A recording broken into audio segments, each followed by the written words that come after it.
Sinasabi ko sa inyo na ang lahat ng kasalanan, pati na ang paglapastangan sa Diyos ay mapapatawad. Ngunit ang paglapastangan sa banal na Espiritu ay hindi mapapatawad.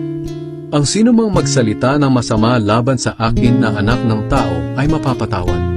Ngunit ang sinumang magsalita ng masama laban sa banal na Espiritu ay hindi mapapatawad kailanman.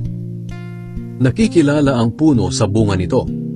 Kung mabuti ang puno, mabuti rin ang bunga nito. Kung masama ang puno, masama rin ang bunga nito. Mga lahi kayo ng ahas. Paano kayo makakapagsalita ng mabuti gayong masasama kayo?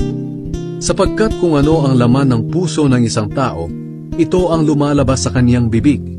Ang mabuting tao ay nagsasalita ng mabuti, dahil puno ng kabutihan ang kanyang puso.